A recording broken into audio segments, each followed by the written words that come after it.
नमस्कार, मैं हूं आपके साथ गौरव राजेंद्र। बुलेटिन की शुरुआत करते हैं। हरियाणा के मुख्यमंत्री नायब सिंह सैनी ने अपने पंजाब के दौरे के दौरान कांग्रेस और अकाली दल के कई नेताओं को पार्टी की सदस्यता दिलाई, जिसके बाद सीएम सैनी ने कहा कि पंजाब में बीजेपी का कुनबा लगातार बढ़ रहा है और पार्टी ज्यादा सशक्त हो रही है।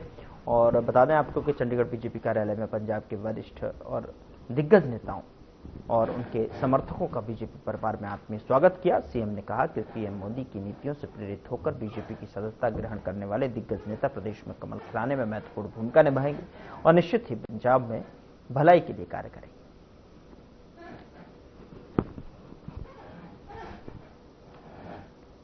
यह लग रहा कि इस भ्रष्टाचार ते मुक्ति, इन्हां झूठियां गल्लां ते मुक्ति अज अगर कोई दे सकता है तो पंजाब दे विच भी नरेंद्र मोदी जी के नेतृत्व में भारतीय जनता पार्टी दे सकती है। क्योंकि अज पंजाब जो साडा हंसदा खेलदा पंजाब सी, उहदे नां ते वोट तां ले लैंदे ने, परंतु हंसदे खेलदे पंजाब नूं इन्हां ने उहदी की हालत कर दित्ती है कि जेड़ा हमारा इंडस्ट्रीलिस्ट है उहदे मन दे विच भी भय, आम नागरिक दे विच भी भय है। कोई व्यक्ति घर ते बाहर निकलदा है, परिवार नूं पूरी चिंता रहिंदी है कि वो ठीक भी आऊगा नहीं आऊगा, की होगा। एक भय दा माहौल पंजाब दे विच है। इस भय नूं दूर करन लई भारतीय जनता पार्टी ही काम कर रही और पूरे विश्वास के नाल पंजाब के लोगों नूं असीं ये विश्वास भी दिलांदे हां कि जदों लोगों ने जो मन बनाया, जो लोग की अज गल्लां कर रहे ने, क्योंकि मैं भी अलग अलग थां ते जाण दा मौका पंजाब दे विच किसी न किसी कार्यक्रम दे विच जाण दा मौका मिलता है और लोग की जो गल्लां कर रहे हैं, अज पंजाब दे लोगों ने मन बना लिता सी कि अगर पंजाब नूं आगे पढ़ाउण दा कोई काम कर सकता है तो वो भारतीय जनता पार्टी कर सकती है। क्योंकि कांग्रेस पार्टी की सरकार भी पंजाब दे लोगों ने वेखी है, किन्ने वायदे कीते सी पंजाब दे लोगों दे नाल, घोषणा भी की गई। जदों चुनाव आया सी, चुनाव के विच जो अपना घोषणा पत्र जारी किया सी वो खाली घोषणा पत्र ही बन के रह गया, वो धरातल ते नहीं उतरिया। और लोग की समझदे सी कि कांग्रेस में चलो भ्रष्टाचार इन्होंने किया, आम आदमी बड़ी अच्छी पार्टी है, इन्हों देख लिए। पंजाब के लोगों ने बड़े विश्वास के नाल, बड़े चाव के नाल आम आदमी पार्टी नूं सत्ता दे विच लेकर के आए, क्योंकि लोगों की कुछ अपेक्षाएं सी। पंजाब के लोग चाहते कि पंजाब हमारा हंसदा खेलदा पंजाब होवे, परंतु उन्होंने की पता सी कि पंजाब दा कांग्रेस से भी बड़ा बुरा हाल ये आम आदमी पार्टी कर दे। किस प्रकार से इन्होंने वायदे किए सी। केजरीवाल मंचा ते खड़े होके बोलता सी कि मैं ईमानदार हाँ, साडी पार्टी ईमानदार है। ये गल्लां केजरीवाल ने की। जो ईमानदारी की गल करता सी कि साडी पार्टी ईमानदार आ, मैं ईमानदार हाँ, वही जेल में चले गए। वो केजरीवाल ही जेल भी चला गया, केजरीवाल का उप मुख्यमंत्री जेल भी चला गया, केजरीवाल की कैबिनेट के कई मंत्री जेल भी चले गए। कईयां के उपर मुकदमे दर्ज ने, कोई बेल पे कोई जेल पे। और यही काम पंजाब विच कर दिता। आपके सामने है किन्ने इन्हां दे विधायक, किन्ने मंत्री भ्रष्टाचार नूं लेकर के जेल दे विच चले गए। जो पंजाब के लोगों नूं आम आदमी पार्टी कांग्रेस नूं छड्ड के आम आदमी पार्टी ते विश्वास कीता सी, ये आम आदमी पार्टी ने पंजाब ਦੇ ਲੋਕਾਂ ਨੂੰ ਵਿਸ਼ਵਾਸਘਾਤ ਕੀਤਾ ਸੀ। ਉਹਨਾਂ ਦੀ ਵੋਟ तो ले ली, वायदे भी किए, बड़े बड़े वायदे किए, बड़े बड़े सजाबाग दिखाए। साथियों, आज मैं ये कहना चाहता है, क्योंकि मैं जिद्दी चर्चा भी करता रहता, नरेंद्र मोदी जी के नेतृत्व में हरियाणा दे विच सरकार चल रही है। हरियाणा के लोगों ਨੂੰ हमने कुछ वायदे किए सी 2014 ਦੇ ਵਿੱਚ। हमने 2014 ਦੇ ਵਿੱਚ वो सारे वायदे पूरे किए। लोगों ने दूजी बार हमें चुन के हरियाणा ਦੇ ਵਿੱਚ भेजा। दूजी बार फिर हमने वायदे किए, हमने सारे वायदे फिर पूरे किए। हरियाणा के लोगों ने तीजी बार नॉन स्टॉप मोदी जी के नेतृत्व में हमारी सरकार को तीसरी बार चुना है। क्योंकि हरियाणा के मुख्यमंत्री नायब सिंह सैनी ने राष्ट्रीय स्टार्टअप दिवस पर अपने एक्स हैंडल पर पोस्ट करते हुए उद्यमियों और युवाओं को बधाई दी और उन्हें शुभकामनाएं दी हैं। तो वहीं इस मौके पर उन्होंने लिखा कि नवाचार से नए भारत के संकल्प को साकार करने में सभी उद्यमियों और युवाओं का योगदान अहम है। साथ ही इस दौरान सीएम सैनी ने प्रधानमंत्री नरेंद्र मोदी के नेतृत्व में राष्ट्रीय स्टार्टअप दिवस के 10 सालों की उपलब्धियों पर भी प्रकाश डाला।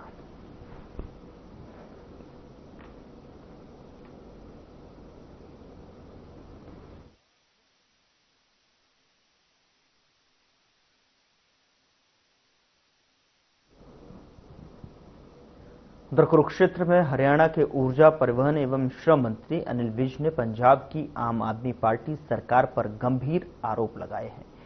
इस दौरान उन्होंने कहा कि पंजाब में आप सरकार ने इमरजेंसी जैसा माहौल बना दिया है, जिससे लोकतंत्र और प्रेस की स्वतंत्रता पर हमला हो रहा है।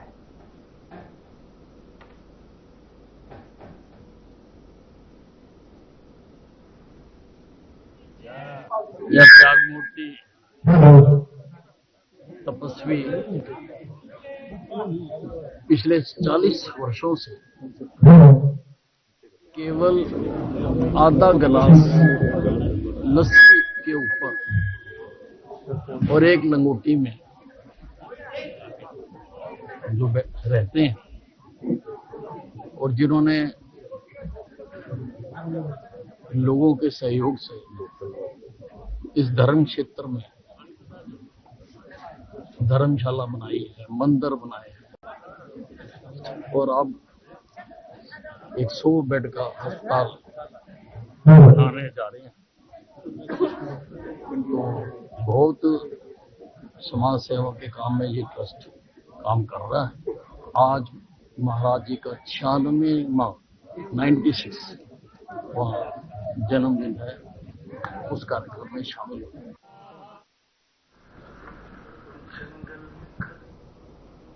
कुरुक्षेत्र में महंत चिरंजीवपुरी जी महाराज के 96वें जन्म दिवस के मौके पर कार्यक्रम का आयोजन किया गया, जिसमें कैबिनेट मंत्री अनिल विज ने शिरकत की। और इस मौके पर अनिल विज ने कहा कि भगवान श्री कृष्ण ने धर्म क्षेत्र कुरुक्षेत्र में गीता का उपदेश देकर इस धरा का आकर्षण बढ़ाया है। इस धरा पर ज्ञान की जो गंगा बही वो विश्व का मार्गदर्शन बन रही है और इस ज्ञान की गंगा से समाज को भी नई दिशा मिल रही है। इस मौके पर अनिल विज ने 100 बेड के अस्पताल के लिए 30 लाख रुपए की अनुदान राशि देने की घोषणा की।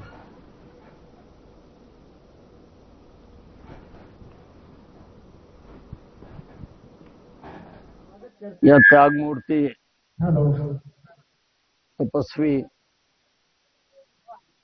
पिछले 40 वर्षों से केवल आधा गिलास लस्सी के ऊपर और एक लंगोटी में जो रहते हैं और जिन्होंने लोगों के सहयोग से इस धर्म क्षेत्र में धर्मशाला बनाई है, मंदिर बनाए हैं और अब 100 बेड का अस्पताल बनाने जा रहे हैं। तो बहुत समाज सेवा के काम में ये ट्रस्ट काम कर रहा है। आज महाराज जी का 96 वहाँ जन्मदिन है, तो उस कार्यक्रम में शामिल होने के लिए। हरियाणा के नेता विपक्ष भूपेंद्र सिंह हुड्डा ने प्रदेश में औद्योगिक मंदी और बेरोजगारी और कानून व्यवस्था पर केंद्रित सरकार को घेरा। उन्होंने कहा कि 2018 से अब तक 1446 औद्योगिक यूनिट बंद या पलायन कर गई हैं। औद्योगिक विकास दर में 12% की कमी आई है और प्रदेश की वित्तीय स्थिति खराब हो रही है।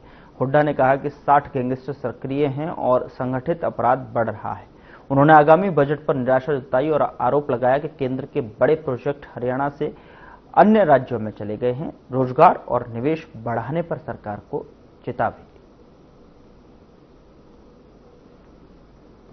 2018 के बाद 1446 जो है उद्योग पलायन हो गए या बंद हो गए और पिछले उसमें गिरावट आई है। इंडस्ट्रियल डेवलपमेंट में 12% गिरावट आई है हमारे। तो उस हिसाब से बेरोजगारी बढ़ती है। जैसे फरीदाबाद में, अकेले फरीदाबाद में कितने ही इंडस्ट्री बंद होगी। बेरोजगारी बढ़ती है, बेचैनी बढ़ती है। तो जो प्रदेश प्रति व्यक्ति आय, प्रति व्यक्ति निवेश में नंबर 1 था, आज फिसल गया। आज फिस्कल हेल्थ इंडेक्स में हम 18 में से 14वें स्थान पे हैं। तो फिर बताओ, कर्जा बढ़ रहा है। 5 लाख करोड़ से ज्यादा कर्जा आज हरियाणा पर है। किया कुछ नहीं। अखबारों में आती है भाई कोई नई इंडस्ट्री नहीं आई, कोई नया वो नहीं आया, बल्कि जो खरखौदा में जो मारुति की आई है, वो मैं उनके मारुति मालिक, उनकी डेथ हो गई, वो सुजुकी, उस टाइम फैसला करके आया था। 12 साल डिले करा दिया फंड। उधर बीजेपी की राज्यसभा सांसद किरण चौधरी ने बीबी जीरामजी योजना को लेकर कांग्रेस पर निशाना साधा है। आपको बता दें कि इस दौरान उन्होंने कहा कि कांग्रेस जी रामजी को लेकर भ्रम फैला रही है। कांग्रेस से पहले भी ऐसा कर चुकी है और उन्होंने कहा कि मनरेगा योजना में बदलाव कर केंद्र सरकार ने कुछ भी गलत नहीं किया है। वो हर तरीके से हर मुद्दे को जो लोगों के विकास के लिए, गरीबों के भलाई के लिए, उसको जो है भ्रमित करने की कोशिश करती है। और ये पहला अवसर नहीं है, ये इन्होंने पहले भी करा है।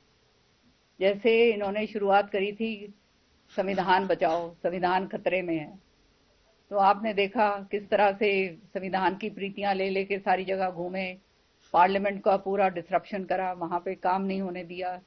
और इतना जबरदस्त नुकसान जो है, जो पार्लियामेंट जब बैठता है तो वो जनता के हित की जो है कानून बनते हैं और चर्चाएं होती हैं, तो वो जब चर्चा होती है जब भाग जाते हैं। और सबके सामने जो है चुनाव के बाद सामने आ ही गया कि ये जो है पूरी की पूरी तरह से भ्रमित करने की कोशिश करी गई थी ताकि ये वोट बैंक को भटका सकें। इसी तरह से इन्होंने फिर दूसरी बात जो है वोट चोरी की शुरू करी। अब वोट चोरी भी जो है उसके अंदर भी पूरी तरह से सारों को सबको समझ आ गई कि भाई इलेक्शन से पहले इलेक्टोरल रोल्स का जो है रिवीजन होता है। जो बोगस वोट हैं वो तो कटेंगी, जो नई वोट हैं वो बनेंगी। तो ये तो हमेशा से होता आया है और सारी जगह जो है इन्होंने घूमे फिरे, इनके जो खुद के सहयोगी दल हैं उन्होंने इनका इस बात पे साथ नहीं दिया और सारा स्पष्ट हो गया कि किस तरह से जो है ये भ्रमित करा जा रहा था। तो वो मुद्दा भी जो है इनका खत्म हो गया।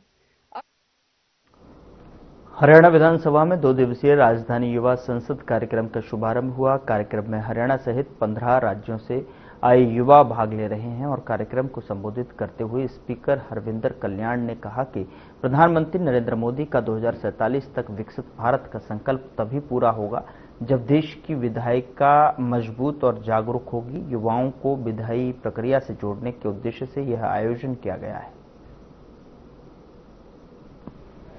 40 तक हमारा देश विकसित राष्ट्र हो और उसके लिए ये जरूरी है कि जहां विकसित राष्ट्र के सफर में आत्मनिर्भर भारत, उसके लिए हमें काम करना है।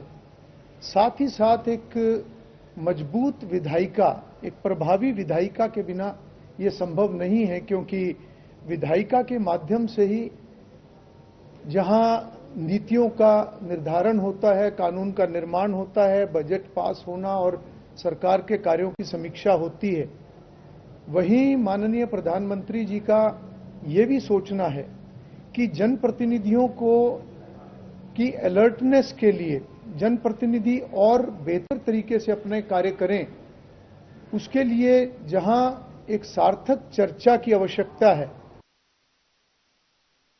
फरीदाबाद और अंबाला के बाद अब यमुनानगर में भी लघु सचिवालय को बम से उड़ाने की धमकी मिली है।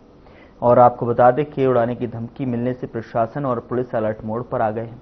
यमुनानगर में सीटीएम की ईमेल आईडी पर भेजी गई धमकी भरी मेल के बाद लघु सचिवालय परिसर को खाली कराया गया और सुरक्षा के लिए डॉग स्क्वाड और बम निरोधक दस्ते को तैनात किया गया, जिसके बाद अधिकारियों ने परिसर की गहन तलाशी ली, लेकिन फिलहाल कोई संदिग्ध वस्तु नहीं मिली।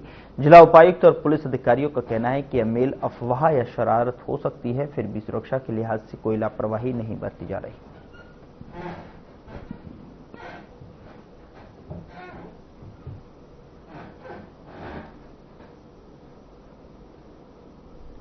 हुई है कि इस तरह से 2 या 3 बॉम्ब्स बिल्डिंग में होने की संभावना है। बिल्डिंग को खाली करा दिया गया है, मगर ऐसी डरने की कोई स्थिति नहीं है, क्योंकि इस तरह का किसी भी स्थिति से निपटने के लिए हमारी टीम बहुत तरह से सक्षम है। जो मेल थी उसमें क्या आया था, किस अधिकारी को मेल आई थी? मेल काफी सारे ईमेल आईडीज पे रिसीव हुई है, ऑफिशियल ईमेल आईडीज पे, और उसमें यही चीज लिखी गई है कि ऐसा हो सकता है, तो कृपया जांच लें।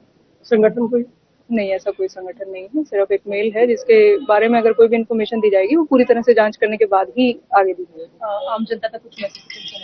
आमजन स्पेशली जितने भी लोग यहाँ पे सेक्रेटेरिएट में काम करते हैं, सभी लोग शांति बनाए रखें। अगर ऐसी कोई भी स्थिति आती है तो उसको प्रोफेशनल तरीके से हैंडल किया जाए।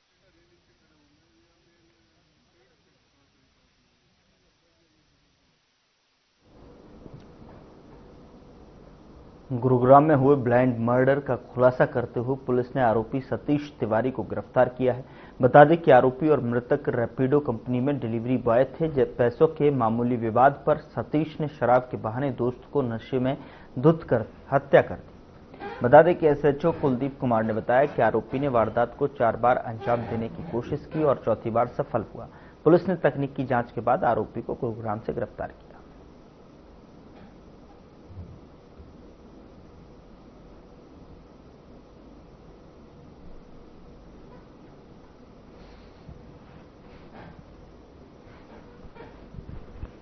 में झाड़ियों में डेड बॉडी पड़ी हुई मिली थी, जिसके बारे में हमने पहले मृतक का पता लगाया। मृतक का पता लगाने के बाद में मृतक के परिवार वालों ने मरने वाले की पत्नी और उसके रिश्तेदारों के खिलाफ आरोप लगाए। जांच जब हमने की, मामले का अनुसंधान किया, तो कुछ और ही मामला निकल के सामने आया। इसमें जो मरने वाला फैजल है, उसका एक दोस्त था सतीश तिवारी और मरने वाला जो फैजल है, लगभग 1.5 महीने से एक दूसरे को जानते थे, साथ में शराब पीते थे और कुछ पैसे का लेन देन हुआ था। पैसे के लेन देन था, वो एक मुख्य वजह थी मर्डर करने की। ये एक टेक्निकल एनालिसिस हमारी टीम लगी हुई थी, हमारे सब इंस्पेक्टर अमित कुमार लगे हुए थे इसमें लगातार। तो टेक्निकल एनालिसिस हमारे पास में थे, सीसीटीवी फुटेज हमारे पास में आई, जिनके माध्यम से उधर पानीपत के गांव सुताना की सबसे बुजुर्ग महिला आशी देवी का 103 वर्ष की उम्र में निधन हो गया। एक सदी से अधिक समय तक सादगी और स्वस्थ जीवन जीने वाली आशी देवी कभी गंभीर रूप से बीमार नहीं पड़ी और जीवन में पहली बार 11 जनवरी को गिरने के बाद अस्पताल में भर्ती हुई। कूल्हे की हड्डी टूटने के बीपी अनियंत्रित होने के कारण 12 जनवरी को शाम का उनका निधन हो गया। 13 जनवरी को उनका अंतिम संस्कार किया गया। वे अपने पीछे भरा पूरा परिवार छोड़ गए। 21 जनवरी को गांव में 13वीं की रस्म होगी।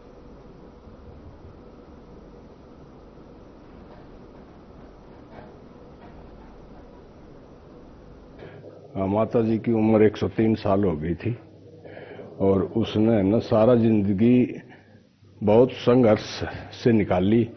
हमारा परिवार भी उसी के पालने का है। 1982 में 82 में पिताजी एक्सपायर हो गए थे। उसके बाद परिवार को उसी ने संभाला और बहुत उसके आज भी सेहत बहुत अच्छी थी। आज तक जिंदगी में कभी हॉस्पिटल उसे न जाना नहीं पड़ा। एक बोतल भी ग्लूकोज की कभी नहीं चढ़ी।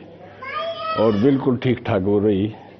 अब लास्ट में जब समय आ गया तो बाथरूम में फिसल के गिर गई, कुल्ले में चोट आ गई और तीसरे दिन ही अगले दिन हमने हॉस्पिटल में दाखिल की। 11 तारीख को 12 को एक्सपायर हो गई। एकदम हार्ट काम करना छोड़ गया और एक्सपायर हो गई। उधर फरीदाबाद के कुरैशीपुर इलाके में डीटीपी एनफोर्समेंट ने अवैध रूप से काटी जा रही कॉलोनी और प्लॉटिंग पर बड़ी कार्रवाई की है और आपको बता दें कि इस मौके पर सैकड़ों डीपीसी को ध्वस्त करते हुए कई दुकानों और मकान को तोड़ दिया। इस मौके पर डीटीपी यजन चौधरी ने कहा कि अवैध कॉलोनी काटने वाले लोगों के खिलाफ एफआईआर दर्ज करा दी गई है और जिनके खिलाफ उचित कानूनी कार्रवाई की जाएगी। शहर में कहीं भी अवैध रूप से कॉलोनियों को बसाने नहीं दिया जाएगा।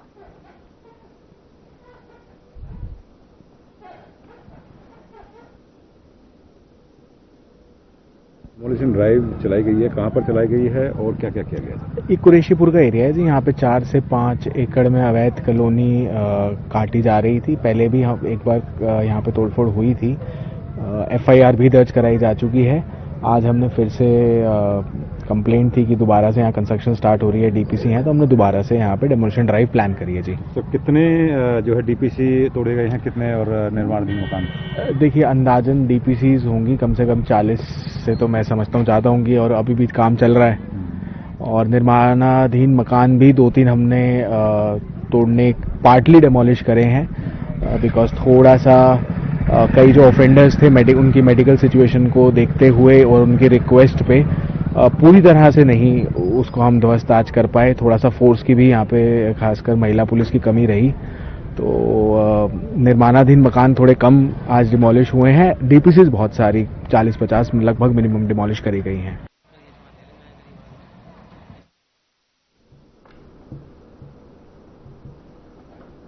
तो अवैध कॉलोनी काटने वालों पर एफआईआर दर्ज होगी, यानी कि अवैध जो कॉलोनियां काटी जा रही हैं उनको नहीं बसने दिया जाएगा, ये साफ तौर पर उनका कहना है।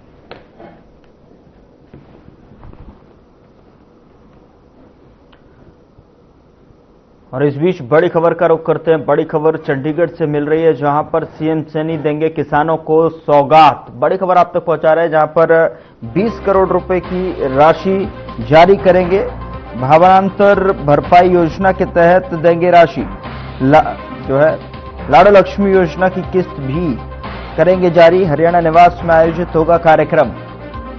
बड़ी खबर इस वक्त की आप तक पहुंचा रहे हैं, जहां पर सीएम सैनी किसानों को सौगात देंगे। 20 करोड़ रुपए की राशि जारी करेंगे। भावांतर भरपाई योजना के तहत ये राशि जारी की जाएगी। लाडो लक्ष्मी योजना की किस्त भी जारी करेंगे और ये कार्यक्रम हरियाणा निवास में जो है आयोजित किया जाएगा। महत्वपूर्ण जानकारी आप तक पहुंचा रहे हैं, जहां पर सीएम सैनी किसानों को सौगात देंगे और ये सौगात के रूप में 20 करोड़ रुपए की राशि जारी की जाएगी। इसमें भावांतर भरपाई योजना के साथ लाडो लक्ष्मी योजना की किस्त भी जारी की जाएगी और ये जो कार्यक्रम है हरियाणा निवास में आयोजित किया जाएगा।